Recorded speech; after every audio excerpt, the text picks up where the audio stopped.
I'd like to say to the people watching us live on the internet, good afternoon. Glad to have you. And as always, it is good to stand before you on the Lord's Sabbath day. I also like to give a shout out to the brother that I talked to in United Kingdom. Good afternoon. Also to the brothers in Barbados. You guys keep it up. Good afternoon. Now we're going to get right to the lesson, sisters and brothers. This lesson is called the Three Covenants. You know, just like everything I make is always because you get somebody that's smarter than me. I got a lot of people that's smarter than me, sisters and brothers. Sometimes I wonder how I ever got to be the preacher that I am, as dumb as I am. Oh, you know, this lesson here, the Three Covenants, I won't forget. It was a Gentile that's coming here. I think he had been in this worldwide thing. He had a lot of sense, and he was telling me that we are still under the old covenant. And to prove and to show him when we got off on the new covenant. Well, you know, that was too hard for me. But being that I'm as vain as I am, I put the lesson on the three covenants. And I said, I'm going to see what you're going to do with that. And after I gave you the lesson, I ain't seen him no more. But anyway, most of the world know about the two covenants, sisters and brothers. The one that he made with Israel and Israel broke, and one that the new covenant which Jesus made when he died on the cross. But we are going to deal with the three covenants, sisters and brothers, because the one that nobody talks about is the one really that really saves us. But still, is the Lord made a covenant with Israel, and Israel broke the covenant. And the Lord says he's going to make a new covenant. But let's start there. Let's go on Jeremiah 31st chapter, and we're going to start reading at verse 31. It's because, you know, I get so much mail, you'd be surprised. Some guy out of Indiana sends me a book every month, you know, correcting this and correcting that. I say to the guy that sent me that book, you ought to make your library and teach yourself.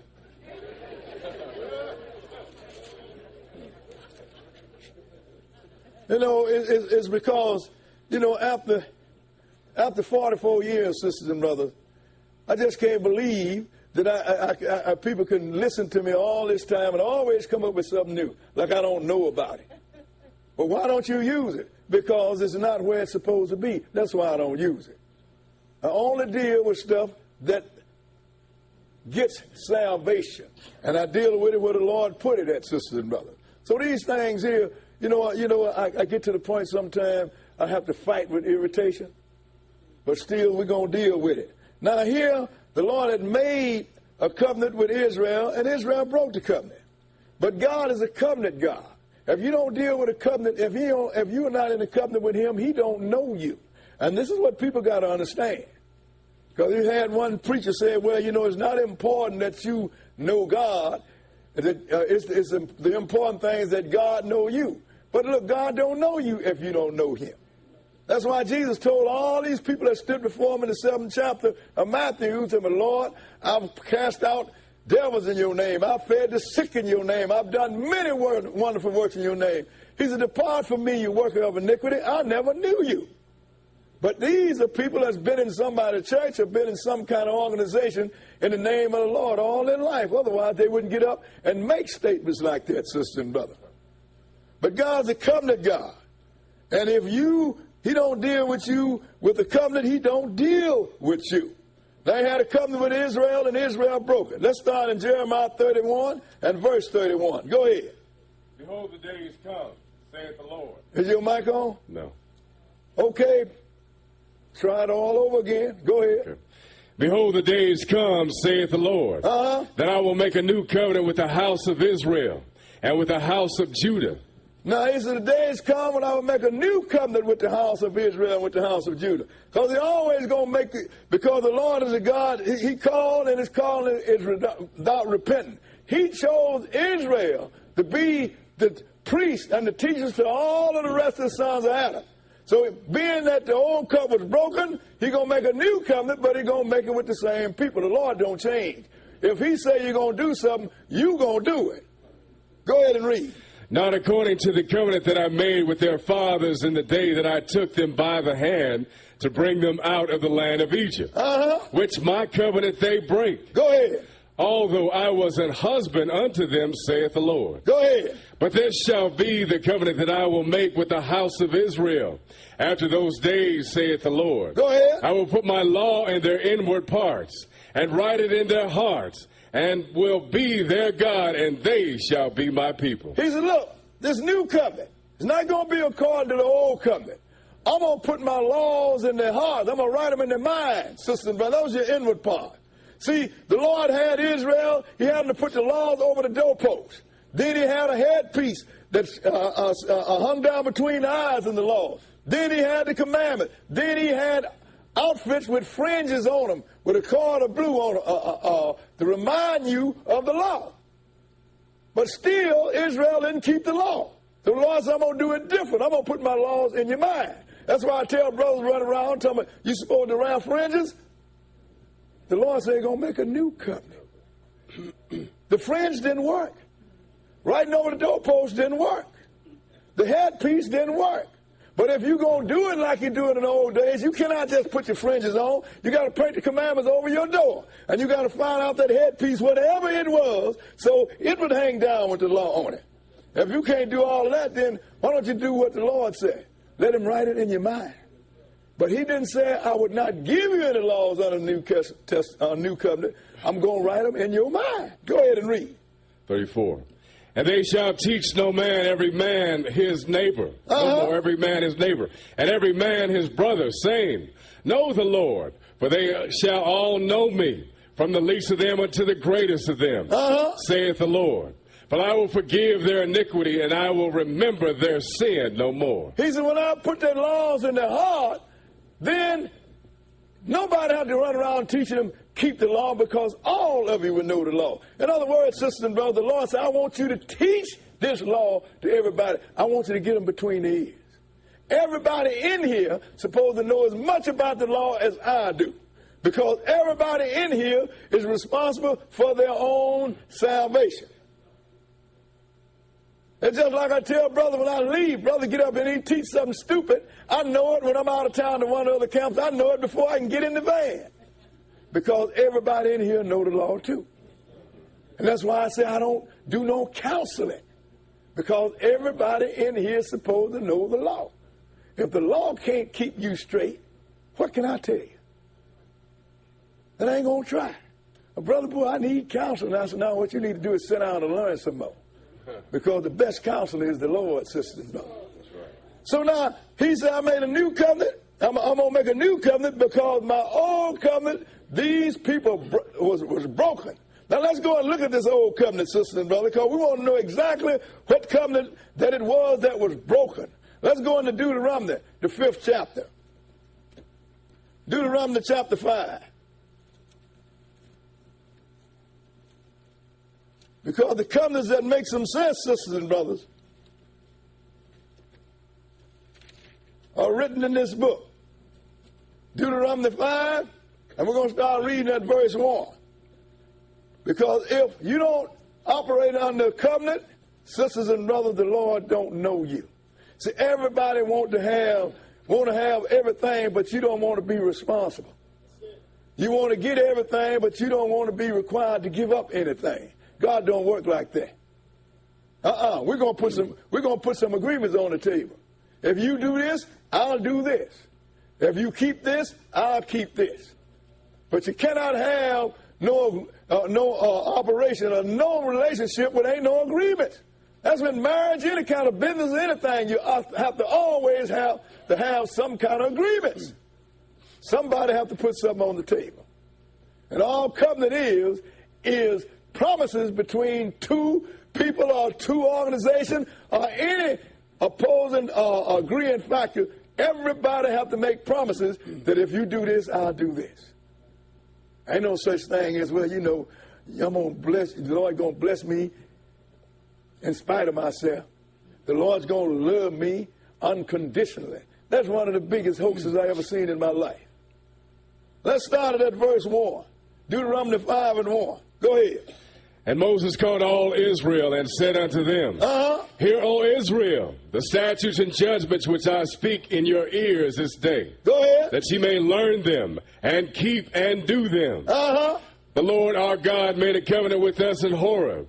The Lord made not this covenant with our fathers, but with us, even us, who are all of us here alive this day. Now he said, look, I want you to hear what the Lord said, O Israel. The Lord our God made a covenant with Horeb. That's at Mount Sinai when he came down and he spoke his 10 commandments. He did not make this covenant with our fathers.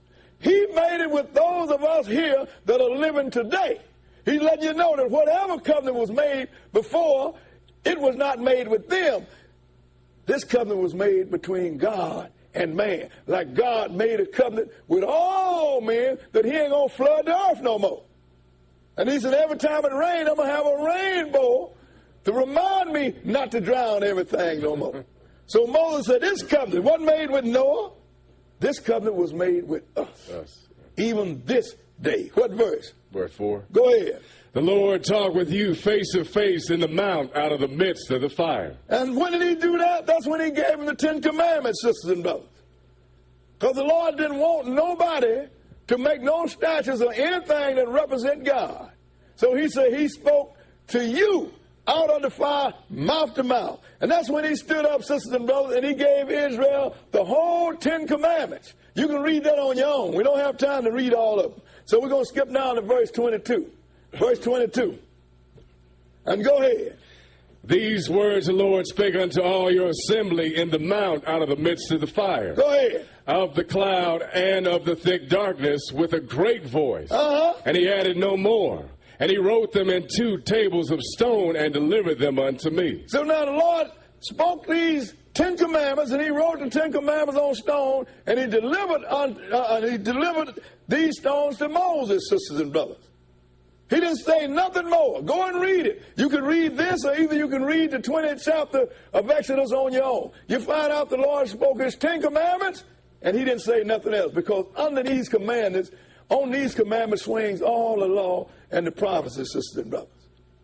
But what did the people do? Go ahead and read.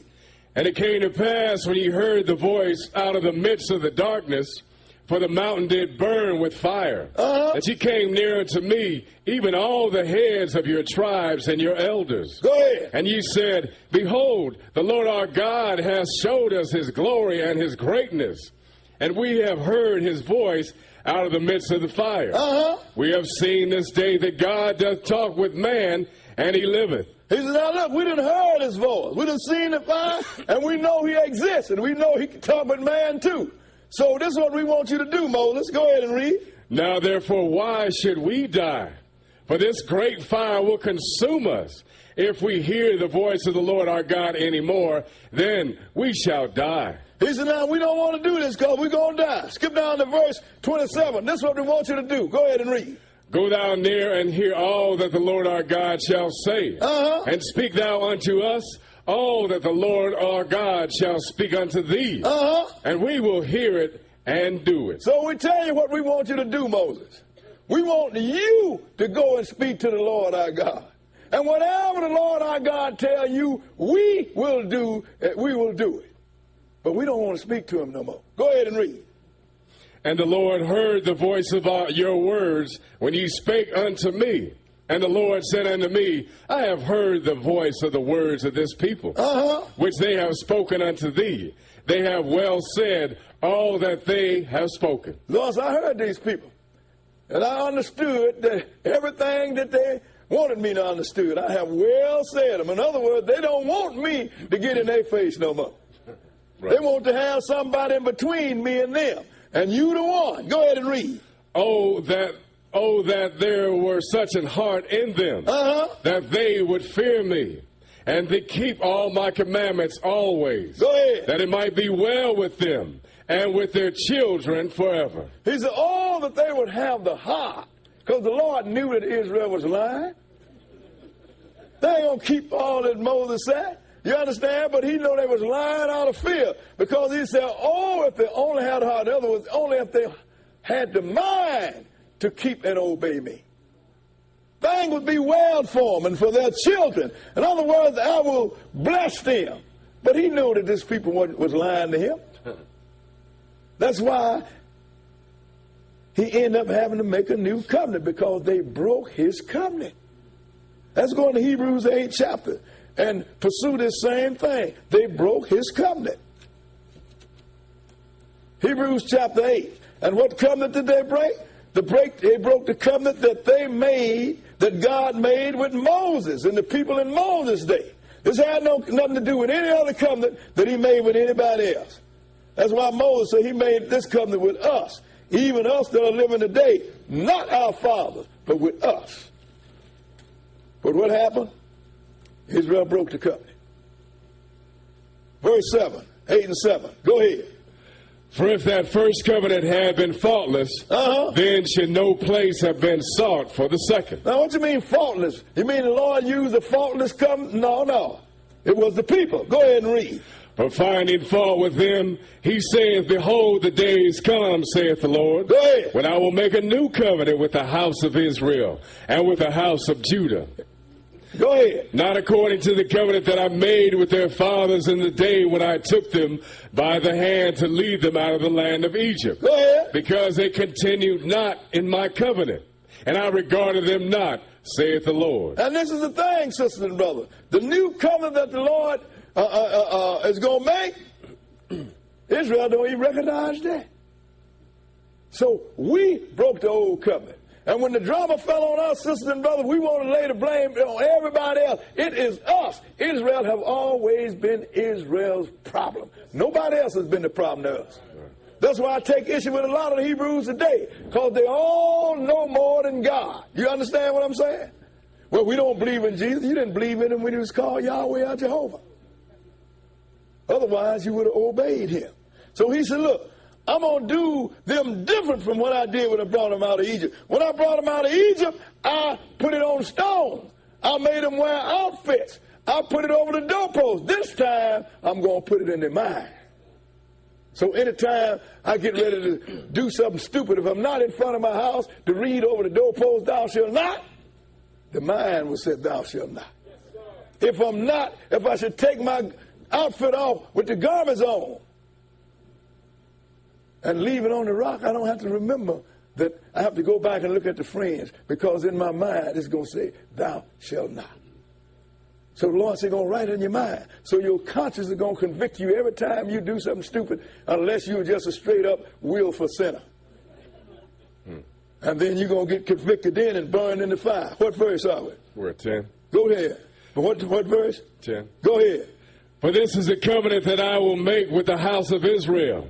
After those days, saith the Lord, go ahead, I will put my laws into their minds and write them in their hearts. Go ahead. And I will be to them a God, and they shall be my people. That's the only way that God's going to be your God and you're going to be his people. If you if you have his laws in your mind, you keep his commandments, sister and brother. If you can't keep his commandment, then something wrong. People tell me, well, we don't have to keep the law no more. Christ nailed it to the cross. The only thing he nailed to the cross was the Lord's sacrifice, animal sacrifice. And I always had a problem with people that have a problem with the law. What's wrong with thou shalt not steal? Thou shalt not kill. Thou shalt not commit adultery. Thou shalt not bear false witnesses. Thou shalt have no other God before me. Thou shalt respect, honor your mother and your father. Is anything wrong with that? No. I don't see why that is so hard not to do, unless you're wicked. I'm going to put my laws in their mind, write them in the inward part. And once you do that, then everybody will know what I want. I won't even need no teachers. Go ahead and read. And they shall not teach every man his neighbor, and every man his brother, saying, Know the Lord. For all shall know me, from the least to the greatest. Everybody shall. Once you get to teach, then once this book is taught to you, go ahead and read. For I will be merciful to their unrighteousness, and their sins and their iniquities will I remember no more. So once you start doing right, the Lord tell you, even in Ezekiel, the 18th chapter, he will not remember the wickedness that you did. He won't even bring it to mind. The day that you start living right, that's the day that the Lord forget what you did yesterday. I think that's a pretty fair God to me. I like this God. Go ahead and read. In that he saith, a new covenant. He hath made the first old. Now that which decayeth and waxes old is ready to vanish away. And this is what this informed Gentile read to me. You see, brother, it said that it is old and it is ready to wax. It is waxed old. It is ready to vanish away. It's not gone. I said, come on, man. This is the book of Hebrews. This was written after Jesus and died and gone back to heaven, sitting on the right hand. I don't see nobody killing cows. But the whole thing is, that's what spurred this lesson, because he read this to me. But look, the Lord, when he died on the cross, the old covenant was finished. And just prior to him getting ready to become the high priest and the sin offering, he set everything back in order. Let's go into Matthew, the 26th chapter. Matthew chapter 26. And we're going to start reading at verse 17. Matthew 26, and we're going to start at verse 17.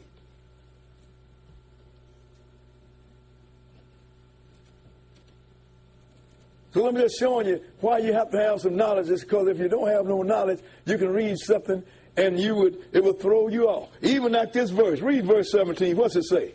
Now the first day of the Feast of Unleavened Bread, the disciples came to Jesus, saying unto him, where wilt thou that we prepare for thee to eat the Passover? Now, somebody read this, and all of a sudden the Passover and the Feast of Unleavened Bread is on the same day. But the Lord already set everything in order. He said the Passover is on the 14th day of the month Abib, and the Feast of Unleavened Bread is on the 15th day of the month Abib. Now, I read this, but because I know what the Lord has already set in order, I know that this is not the first day of the Feast of Unleavened Bread. Right. Passover is about to come. It's not here yet. He said, why is it that you would want us to prepare for the Passover? And we're going to read some. I'm going to show you some other stuff, too, that you have some knowledgeable people in every generation. Read the next verse. And he said, go into the city to such a man, and say unto him, the master saith, my time is at hand. I will keep the Passover at thy house with my disciples. Now, nobody pays attention to that statement, but statement like that I pays attention to. You know why? He said, because he sent his apostles and go into such a man and tell him that the master said, my time is at hand. In other words, this is my time to die. I'm going to eat the Passover at your house.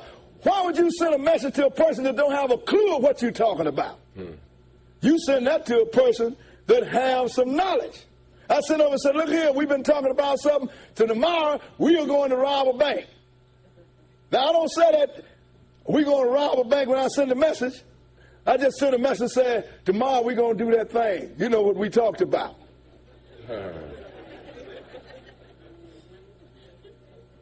Now, if the wrong person got the message, but what you talking about? But if you had knowledge of what was supposed to take place, you said, okay, I'll be ready. You understand, sisters and brothers? So that told me that the Lord sent to this place where he had the Passover. It was the house of a man that had some knowledge.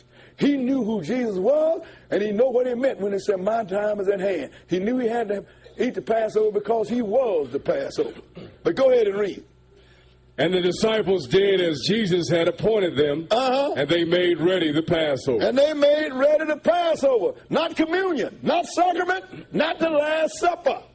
They made ready the Passover. See, the reason I'm putting certain emphasis on this, sisters and brothers, is because if you are a real, true Christian, then you know the real meaning of the Passover. And if you know the real meaning of the Passover, then you really understand why Jesus had to die. But then if the Israelites understood what Passover meant, then they would understand the same thing. But you get a person telling me, you know, we don't keep the Passover, then how you figure your sins are going to be forgiven? Being that there ain't no clean person on the planet. That's why Jesus was called the Holy One of Israel. But now, when they start eating the Passover, let's see what Jesus did. Skip down to verse 26. Verse 26. And as they were eating, Jesus took bread and blessed it, and brake it, and gave it to the disciples, and said, "Take, eat, this is my body." Go ahead. And he took the cup and gave thanks and gave it to them, saying, "Drink ye all of it. For this is my blood of the New Testament, which is shed for many for the remission of sins." Now, he went back to his old tools, being that he's going to pick up his old priesthood as Melchizedek. He brought in the bread and the wine. That is not nothing new, sisters and brothers, but that is old. But still, he said, this is the bread, this represents my flesh, and this wine represents my blood. Of the New Testament, the Testament means covenant, sisters and brothers. The blood of the new covenant, because he is the one that terminated the old covenant. And this had to happen. And the Lord already had the prophets write about some of this. Let's go into Zechariah, the 11th chapter. Zechariah, the 11th chapter. Because these things are here, and don't nobody pay no attention. Sometimes we get caught up in riches and everything else, and the knowledge that the Lord wants us to have goes clean by us like a bullet. Because every Israelite born should have recognized Jesus when he come on the scene. That's right. And every true Christian should recognize the Passover. That's why people tell me, well, you're a brother, you're an Israelite, how are you supposed to be a Christian? I said, because Israel is the original Christian. Jesus came to Israel. He picked his 12 apostles, Israelites. When he got ready to send apostles to the Gentile, another Israelite. And by the time a non-Israelite got in the church, it was called multitude and Christians. Now you're going to tell me I don't know about Christianity? Come on, brother. I'm the one that gave it to y'all. That's why, my brother, I don't know why they don't understand that. And we didn't give them nothing new. Jesus didn't bring nothing new. That's why I said the testimony of Jesus. Jesus is the spirit of prophecy. In other words, the word of prophecy ain't nothing new. So if you don't understand what Jesus was doing, then you didn't understand what Moses was doing. Zechariah 11.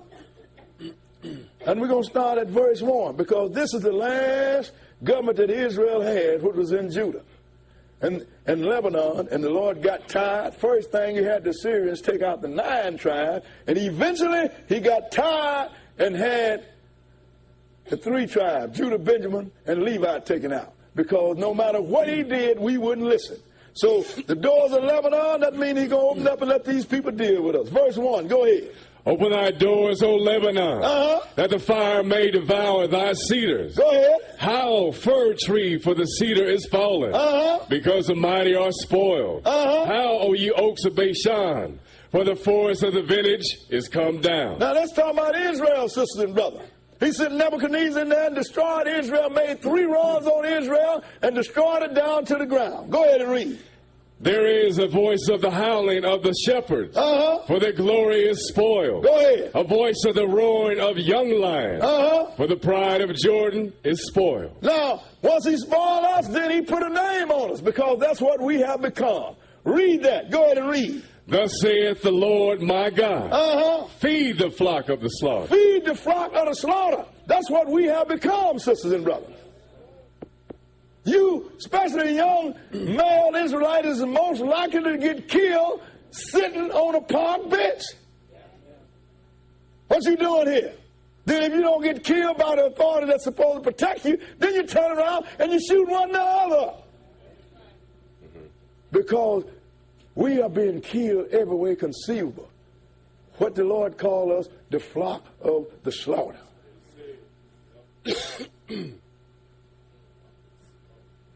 Man at the grocery store looking at toys, pick up a toy gun. Got a pistol, boom, kill him. Go ahead and read. 5. Whose possessors slay them. That's why they said, whose possessors slay them? Go ahead. And hold themselves not guilty. And they don't feel guilty when they kill you. You understand what I'm saying? Run over a dog in the street, they get out and pick up the dog and crawl the poor puppy. Shoot you, hey. Yeah. He threatened my life. He threatened your life by eating Skittles and drinking pop. Come on, go ahead and read. And they that sell them say, Blessed be the Lord, for I am rich. Look at this good Christian nation we in. Blessed be the Lord that we are rich. You sold, and everybody, thank God that it got rich. Go ahead and read. And their own shepherds pity them not. And your own preachers won't tell you the truth. Because if you pity these people, you tell them who they are. You tell the young men who they are. You tell one, and you tell them why we're in this trouble and how we crossed our God and got in this trouble. Instead of teaching them how to play baseball and soccer and watch video games, you should teach them about their God. So they will learn how to stay out of harm's way, because God has said, you're the flock of the slaughter. Yeah. And if you don't carry yourself like a prey animal, then you're going to get shot just like a prey animal. By yourself, because you don't have no sense of brotherhood, no love among your own. You even afraid of your own children. Go ahead and read. For I will no more pity the inhabitants of the land, saith the Lord. But who does this come from? Come from the Lord. Why? Because we disobeyed him. He said, I will no longer pity the inhabitants of the land. Go ahead and read. But lo, I will deliver the men every one into his neighbor's hand, and into the hand of his king, and they shall smite the land, and out of their hand I will not deliver them. Now look, who is the one that delivered us in the hand of our neighbor? The Lord did. And I'm going to smite them, and they're going to smite you, and I ain't going to deliver them. Go ahead and read. And I will feed the flock of the slaughter, even you, O poor of the flock. Go ahead. And I took you unto me 2 staves, the one I called beauty, and the other I called band. Go ahead. And I fed the flock. He said, I took 2 staves, 1 beauty, and 1 band. I fed the flock. Go ahead and read. 3 shepherds also I cut off in 1 month.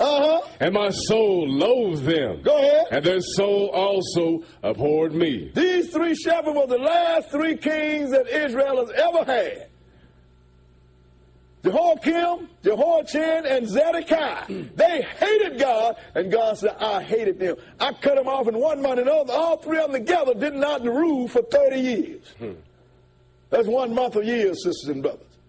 Then look what he said. Go ahead and read. Then said I will not feed you that dieth, let it die. Go ahead. And that is to be cut off, let it be cut off. And let the rest eat every one the flesh of another. He said, I ain't going to feed you. That which die, let it die. That's what's going to be cut off, let it be cut off. And then let them turn on one another. I heard a person tell me, well, so you say you believe in God. Well, why God allowed all this to happen to us? I said, what you should do is find out about God and read some book, and maybe you'll come up with the answer. So I got a real problem with somebody shooting his own foot off and blaming the pistol. You understand what I'm saying? Right. Why? But we are famous for that, sisters and brothers. Because if we look inside sometime, maybe we can cut out some of the outside drama. He said, that which is dying, let it die. That's what's going to get cut off. Let it cut off.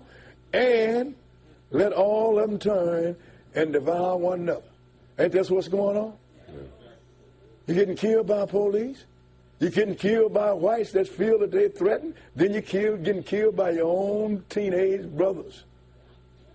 Everybody is killing you. That's why the Lord called you the flock of the slaughter. Go ahead and read what verse? 10. And I took my staff, even beauty, and cut it asunder, that I might break my covenant which I had made with all the people. And that's what we're going to look at, this staff which is beauty. He said, I took it, my staff which is beauty, and I'm going to cut it asunder, and I will break my covenant that I made with the people. This staff, we're going to show you, is talking Jesus, sisters and brothers. Go ahead and read. And it was broken in that day. And so the poor of the flock that waited upon me knew that it was the word of the Lord. See, when Jesus was killed, just like that man when he sent the message to, I'm going to have, my time is at hand, I'm going to have the Passover to your house. He had people in that day that knew what had taken place when the Lord allowed himself to be crucified for this man. And Jesus is talking about himself here. Let's go ahead and read. And I said unto them, If he think good, give me my price. And I said unto them, if you think good, give me my price. Go ahead. And if not, forbear. Go ahead. So they weighed for my price 30 pieces of silver. So they weighed for my price 30 pieces of silver. Who got portrayed for 30 pieces of silver? Go ahead and read. And the Lord said unto me, cast it unto the potter, a goodly price that I was prized at of them. And I took the 30 pieces of silver and cast them to the potter in the house of the Lord. Wait a minute. He said it was a goodly price, 30 pieces of silver? That was a good price for him? If he was worth just 30 pieces of silver, I wonder how much we are worth. Right. Maybe we get rid of some of them pompous thoughts like you something. So, sisters and brothers, this tell you who it is, this staff which is beauty. That tell you what he is going to do. He is going to get cut off for 30 pieces of silver. And he took that 30 pieces of silver, and what he did, he cast them to the potter in the house of the Lord. So let's go in the New Testament and look at this. See who this is really talking about. Let's go into Matthew, the 27th chapter. Matthew chapter 27. So all we have to do, sisters and brothers, is run this. That's why I like the way the Lord have this thing spread it out. He have the New Testament explaining what's going on in the Old Testament and vice versa. Therefore, you can't put no garbage in between. Even when it look bad, you keep reading, one is going to augment the other. Because the Lord said, out of the mouth of two or more witnesses is a fact established. I hear a lot of things, sisters and brothers. I research a lot of things. And I see where they're going. And if they ain't going nowhere, I leave it alone. I don't have no time to waste. I don't study the Bible so I can show that I'm wise. I study the Bible because I want to get salvation. I want to be God.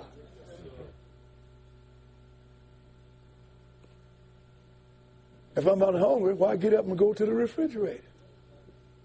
You fix food when you're hungry. Verse 1. Matthew 27:1. Go ahead. When the morning was come, all the chief priests and elders of the people took counsel against Jesus to put him to death. And when they had bound him, they led him away. Go ahead. And delivered him to Pontius Pilate, the governor.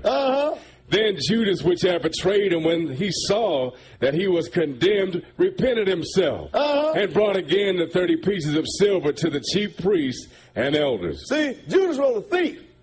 And he thought, hey, I can make me 30 pieces of silver. They might slap him around a little bit, but they're going to let him go. He didn't understand. All the time he hanging with the Lord. Being that he was a thief, his mind was in the wrong place. He didn't understand what was really about to take place. And he did not know prophecy. Had he known prophecy, when they offered him 30 pieces of silver, he said, wait a minute, I read this in Zechariah. Right. Somebody else might do it, but I'm not going to do it. I see what's going on. But he was walking around perpetrating as a servant of God, as a disciple. Because you got a lot of people that do that. You know why? Because they're smart. You're too smart to listen to somebody. So he went back. And when he saw that Jesus, they was actually going to kill him, he took the silver back to the elders and the priests. Go ahead and read. Saying, I have sinned in that I have betrayed the innocent blood. And they said, what is that to us? Go ahead. See thou to that. Now, what kind of conversation is that from godly religious people? These are priests here. These ain't no regular. Look here, man. What do we care whether you're innocent or not? Right.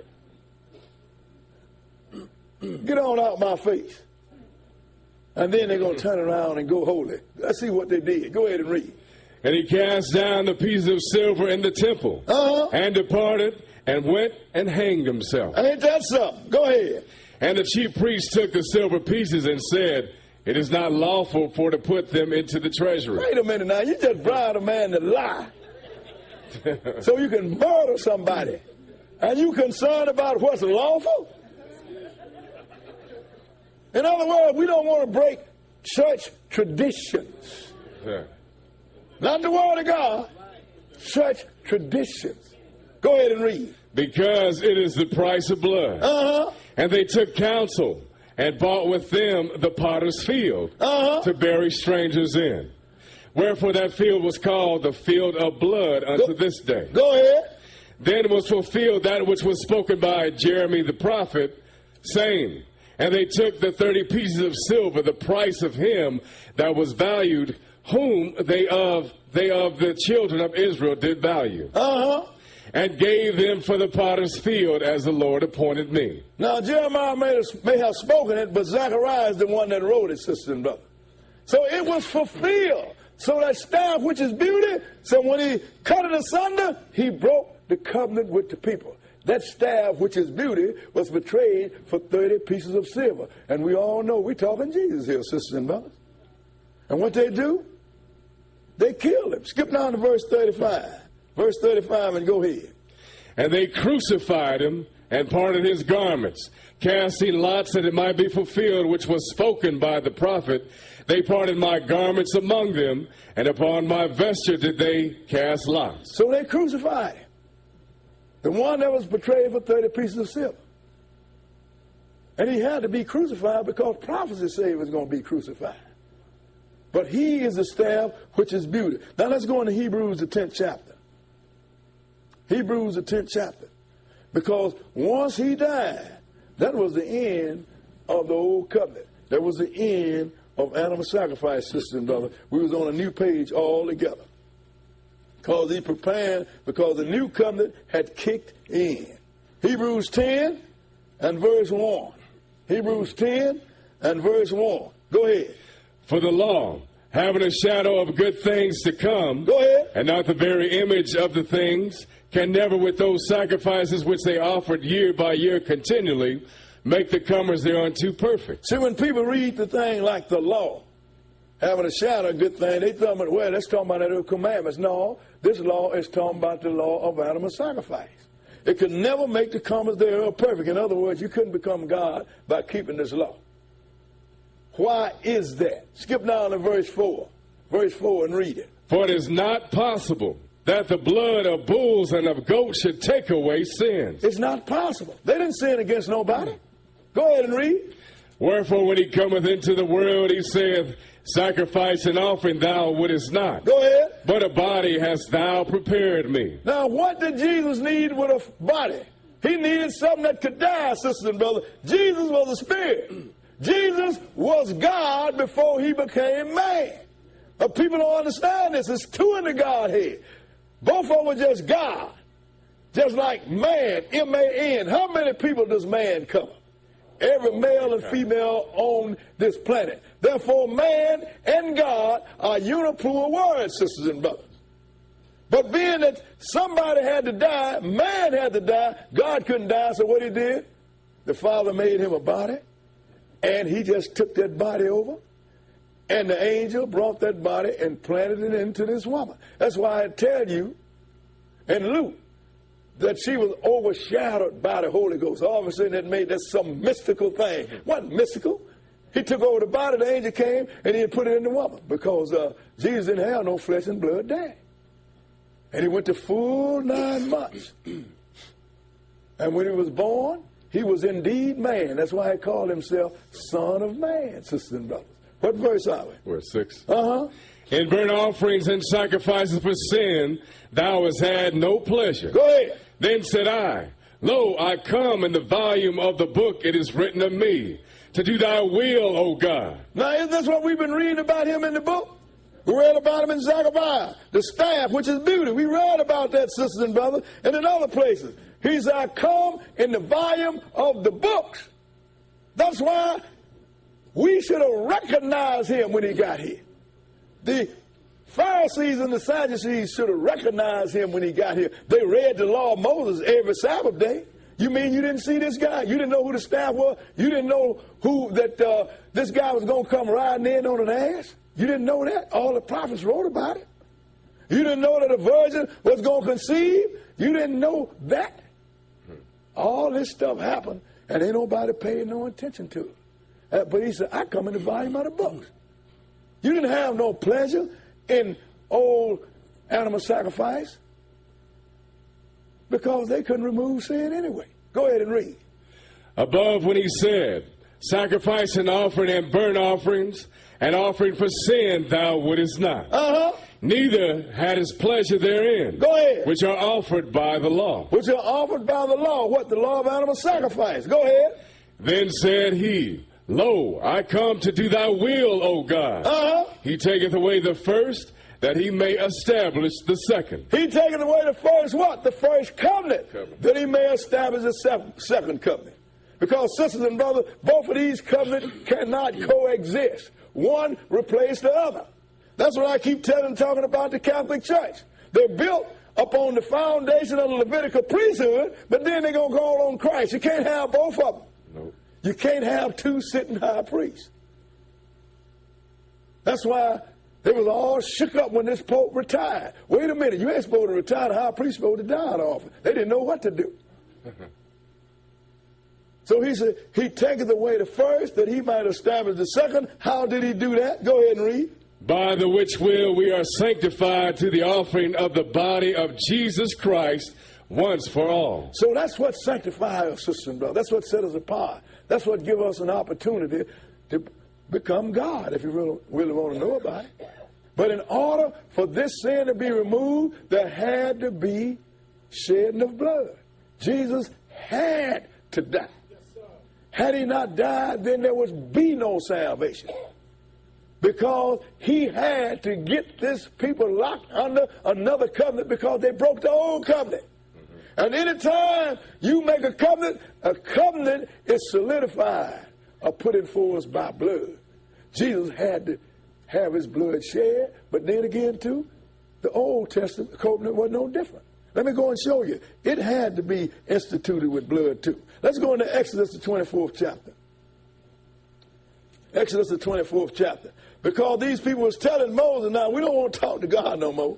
Now, you go talk to God. And whatever God said, Moses, we will do. God said, okay, I heard her. I wish they had the heart. In other words, put it in my words, I know they lying. But I heard them. Because this is a lying people. I ain't going to lie to you. That's why we're in trouble, sisters and brothers. I always hear that old thing. It ain't what you can tell them anything, but do what you're going to do. Not if you're a man or woman of God. Whatever you tell them, that's what you got to do. Because the Lord said that they're going to come when every word that proceeded out your mouth is going to be required of you. You understand what I'm saying? Man lied to David, told him he killed Saul, and he lost his own life. Verse 3. Exodus 24 and verse 3. We're going to look at this because the Lord established a covenant with Israel. Let me show you what all happened once this covenant was established. Verse 3, go ahead. And Moses came and told the people all the words of the Lord, and all the judgments, and all the people answered with one voice and said, all the words which the Lord has said will we do. See, this is the important thing. It's what the Lord tells you to do. That's what you do. So when he come and gave them the words of the Lord, because they said, Moses, we don't want to hear you no more, and hear the Lord no more, we'll speak to you. So he did what they requested. They said, all that the Lord said, we will do. Go ahead and read. And Moses wrote all the words of the Lord and rose up early in the morning and built an altar under the hill and 12 pillars. Go ahead. According to the 12 tribes of Israel. And he sent young men of the children of Israel, which offered burnt offerings and sacrificed peace offerings of oxen unto the Lord. And Moses took half of the blood and put it in basins, and half of the blood he sprinkled it on the altar. Now what he did is he took all the blood that he had killed, he sprinkled on the altar. Go ahead and read. And he took the book of the covenant and read in the audience of the people. And they said, all that the Lord has said will we do and be obedient. So he sprinkled the altar, then he turned around and he read the words that he had already spoken to him, because he wrote them in a book. The words of the covenant, sisters and brothers. And the people said, all that the Lord said, we will do and obey. So, okay, he spoke it to him. He read it to him. The Lord had spoken to him. He wrote on a stone. Now everybody understood what the Lord required. So when they said the last time all that the Lord said we will do and obey, what did Moses do then? Go ahead and read. And Moses took the blood and sprinkled it on the people. Then he took the blood and sprinkled it on the people now. And what did he say? Go ahead and read. And said, Behold, the blood of the covenant which the Lord hath made with you concerning all these words. So behold, the blood of the covenant which the Lord hath made with you concerning all these words. In other words, now, you are locked into a covenant with God. Now, if you break that covenant, sisters and brothers, there are dire consequences because you sinning deliberately. That's why Jesus had to die, because once you enter into the new covenant, you had to be sprinkled with the blood of Jesus. Just like when they entered into the covenant with the Father, in Moses' them day, they had to be sprinkled with the blood of the animals, because that was a forerunner of what was to come, sisters and brothers. Now let's go back to Hebrews, the 9th chapter. Because this is what people don't understand. This is a blood thing, sisters and brothers. This is life and death. On the physical side, before the new covenant was instituted, it was a temporary death. But if you break the new covenant, it is an eternal death. And this is what the Lord came to deliver us from, an eternal death. Now, Paul is telling you how this thing happened. Verse 1. Hebrews 9 and 1. Okay, go ahead. Then verily the first covenant had also ordinances of divine service and a worldly sanctuary. Go ahead. For there was a tabernacle made, the first wherein was a candlestick, and the table, and the showbread, which is called the sanctuary. Go ahead. And after the second veil, the tabernacle, which is called the holiest of all. So what it did, the tabernacle of the congregation was something like a great big old tent. And it had a veil in there separating the holy place, and behind it was called the most holy place, because that's represented what the Lord was. Because you had the Ark of the Covenant back there, and you had the mercy seat on which the Lord is supposed to be sitting behind that veil and listening to whatever the priest is pleading your cause for. He says, so now, that represents what is to happen in heaven. Skip down to verse 6 and go ahead. Now when these things were thus ordained, the priest went always into the first tabernacle, accomplishing the service of God. But into the second went the high priest alone once every year, not without blood, which he offered for himself and for the heirs of the people. Now, see, every day the priest went in and sprinkled the blood of the sacrifice for the sins of the people. Every day. But once a year, on the Day of Atonement, the priest went inside the veil to the most holy place. And he sprinkled the mercy seat and everything else. But he couldn't do that but one time a year. But skip down to verse 11 and go ahead. But Christ being come and high priest of good things to come, by a greater and more perfect tabernacle, not made with hands, that is to say, not of this building. Now he become a better high priest, of better things to come, because he represents immortality. So he couldn't go in a place that was made by hands. He had to go someplace else. But he still had to do the same thing that the other high priest had to do. He had to shed some blood. Go ahead and read. Neither by the blood of goats and calves, but by his own blood. He entered in once into the holy place, having obtained eternal redemption for us. See, so just like the priest had to go in with the blood of the animals, he went in and became high priest. He presented him his own blood, sisters and brothers, that he might obtain eternal redemption for us. But it had to be blood, because he is the mediator of the new covenant. Skip down to verse 16 and go ahead. For where a testament is, there must also of necessity be the death of the testator. Now see, the testator, the one the covenant is made, almost have to be the death of the one that's used to make the covenant. But being that God didn't want to kill man, he was using the blood of the animals. But when Jesus came and the real covenant was supposed to be put on the table, animal blood couldn't do it. It had to be the one that's making the covenant. Go ahead and read. For a testament is of force after men are dead. Go ahead. Otherwise, it is of no strength at all while the testator liveth. Now, so that's why the testator, which was Jesus, had to die, sisters and brothers. The animal glory couldn't do it. Now, that's wore out now. Now he didn't came in the flesh. A body been prepared for him. He had to die. As long as he was living, the Old Testament, the Old Covenant was not terminated. As long as he was living. He showed you that when he healed these lepers. And the man come back and thank him. He told him to go make a sacrifice, do the sacrifice that Moses gave you as a testimony unto Moses, because it was still there. Even though Israel had broken the covenant, the Lord didn't terminate it until he died, because he was not going to leave Israel without a high priest. Go ahead and read. 18. Whereupon neither the first testament was dedicated without blood.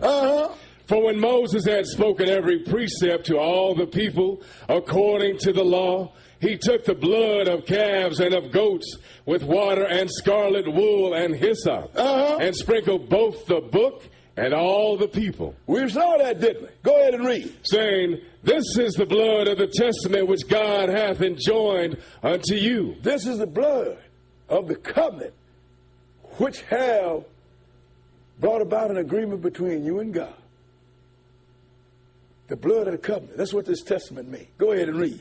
Moreover, he sprinkled with blood both the tabernacle and all the vessels of the ministry. And almost all things are by the law purged with blood. And without shedding of blood is no remission. That's why I had to die, sisters and brothers. There is no remission without the shedding of blood. So now, everybody should have known who Jesus was when he came. Because everything that he did was already written by the prophet. So somebody had to come and shed blood to get this man out from under this eternal death symbol, death sentence that Adam and Eve brought upon us in the Garden of Eden. And that somebody was Jesus. Let's go into Zechariah, the 9th chapter. Zechariah chapter 9. So these things are put here because the Lord wants us to know that this is serious business here. This is serious business.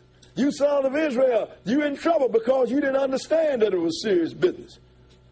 And people that keep lying on the Lord and ain't recognizing Jesus don't understand it either. I mean, it's really serious now because you can end up burning forever. It's all that simple, sisters and brothers.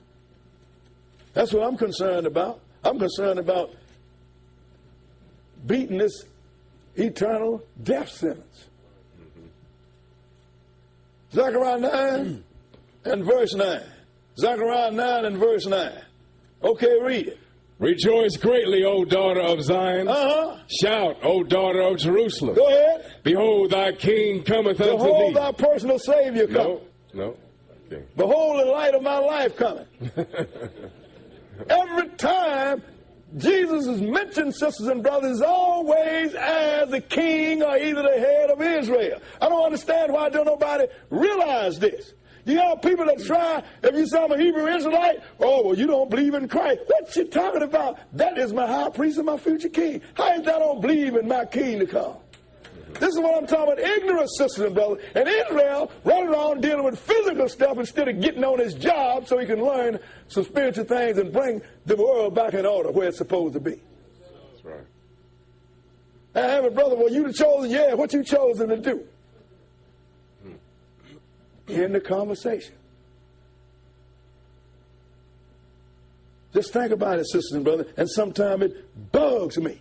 But start it from the top, that 9th verse again. Go ahead and read.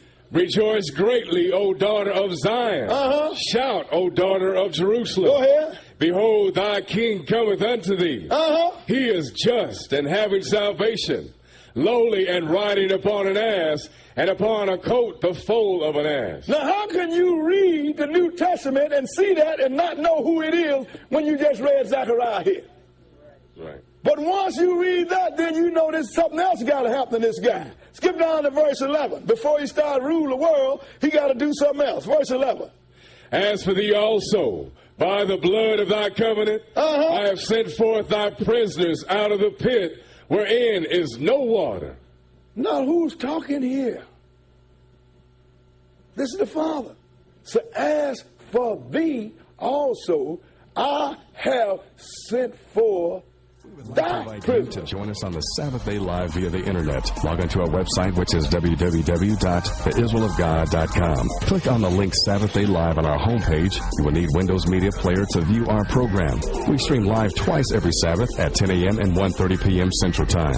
If you enjoy our program, we would appreciate your donations to help defer the cost of continuing this work. Send donations to the Israel of God, 2515 East 75th Street, Chicago, Illinois, 60649. Also, if you're in the Chicago area, please feel free to join us at our study class located at 2515 East 75th Street here in Chicago.